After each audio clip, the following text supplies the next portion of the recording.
Joining us now, Ambar Bhattacharyya, managing partner at Maverick Ventures. Ambar, thank you for being with us to take a closer look at healthcare and its next growth wave here. I mean, as I mentioned, we've seen healthcare become a hot area for investment, but it's not just in equities, it's really in venture capital. So what is driving that surge in investor interest that we're seeing?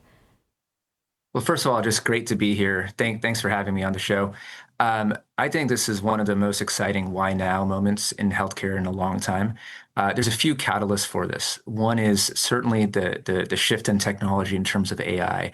As these models have gotten better from the leading frontier models, OpenAI, Anthropic, Google, the healthcare applications have been very large and vast. OpenAI has said publicly that healthcare is one of the largest areas of consumer search. Nearly 20% of their ChatGPT searches are in the healthcare realm. They just launched ChatGPT Health last week to all the US users. So we're very excited about what that's doing from the consumer end. And secondly, there's also a regulatory and reimbursement tailwind too. What we're seeing in terms of the federal government this year announcing AI-specific reimbursement codes for certain imaging things. We're excited about that. And then lastly, on the state level, states like Utah are now adopting AI for prescription renewals. So across the board, we think there's a lot of ROI in their consumer pull and reimbursement regulatory tailwinds. And so we've seen $7.4 billion flow into healthcare startups this year. Why is this moment different than previous cycles? I think two things. I mean, one is the ROI is really fast and very accretive to the end customers. So, for example, in enterprise adoption, one of the issues with healthcare in the past is that there has been a lot of administrative burden. One of those places where dollars have gone in to date is to simplifying those administrative workflows. It is helping those clinicians better manage those patient visits. Two, it's helping the billing codes and the reimbursements that are happening within the healthcare segment. And last, and this is nascent, but we're really excited about this, it is actually helping clinicians in their clinical workflow in terms of making better diagnoses with higher quality and better accuracy and having that overlay on top of that. So I think when investors and founders and customers hear about this, they see that this could be a leapfrog change in the way in terms of healthcare is delivered. So as we look at that as a clinical augmenter, let's call it, how close are we to AI actually becoming a routine part of your healthcare process? I mean, my meeting with my GP or my yearly physical, at what point will AI become a routine part of that process? I think in many ways it's already starting from the consumer perspective. As I mentioned before, from an OpenAI perspective, with nearly 1 in 5 ChatGPT searches going towards healthcare, you're seeing consumers doing two types of behavior. Behavior number one is that they're actually saying, hey, I want a second opinion in terms of my medical record. Let me put it into the AI system. Let me make sure I know what questions to ask my physician. If I got something from the physician, how can I actually make sure I understand it better? The second area that we're looking at it is in terms of, hey, I got a bill. How do I know how much will be covered by my insurance company? Are there ways that I can, optimize that bill? And we're seeing that consumer pull in there.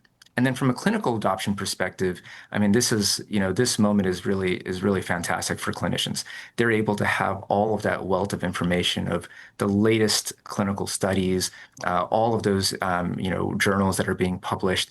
It's really hard for clinicians to keep up with that. AI enables that and to have it in a real-time basis as a natural overlay to a medical record.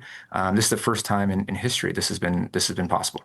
And Ambar, where do the wearable technologies come into play here? Because certainly there's AI in those, and they're making a much more informed consumer, many of whom are visiting their doctor because of things they're learning from their wearables.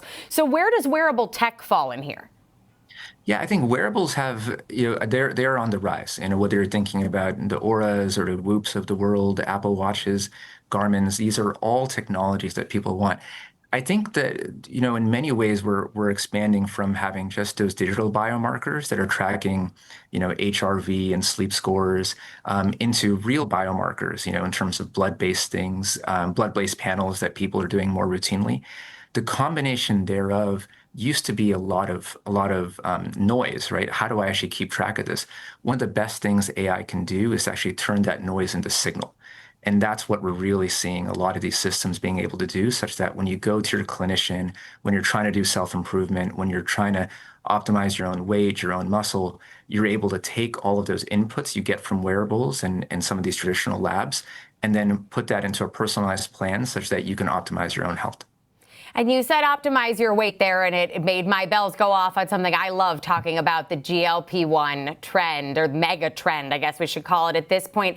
How have GLP-1s completely reshaped the investment environment, and how are you looking at them through the lens of finding opportunity? Because I saw a recent metric that's in 1 in 5 households now in the U.S., there is a person who is on or has been on a GLP-1. That's totally right. I mean, there's two large mega trends we're tracking in healthcare right now. We call them GPTs and GLPs.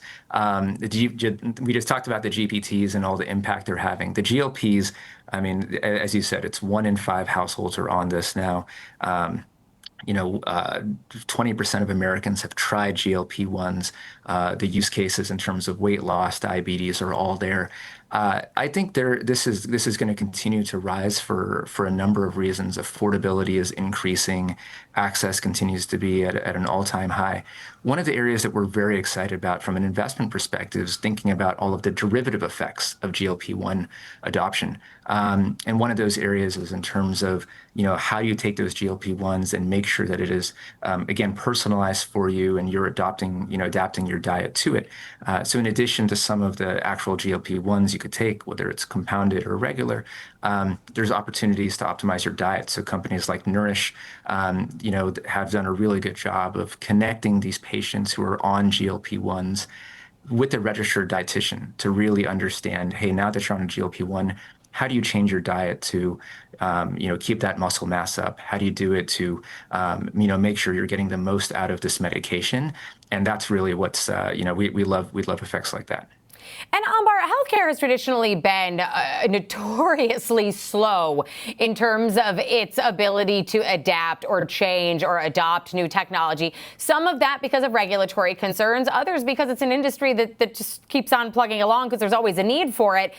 Is AI the catalyst that finally changes that narrative, or are we going to be 5 years down the road having a conversation that only feels 1 or 2 innings removed from here? No, that's you hit it on the head in terms of the historical adoption rate in healthcare. If we were having this conversation 15 years ago, we'd be talking about the cloud and some of the resistance in terms of the healthcare sector adopting the cloud. This time does feel different. I mean, there's two reasons for that. When in our own physician surveys, it does seem like there's 80+% of physicians have tried using AI in a work setting. Some of those are through enterprise solutions that are embedded inside their traditional workflows. Some of those are using the ChatGPT enterprise versions, the companies, like Open Evidence that are out there getting great physician adoption. So you do see that pull from the enterprise perspective. And secondly, I think from the government perspective, as we talked about before, healthcare tends to follow dollars and they tend to follow regulations.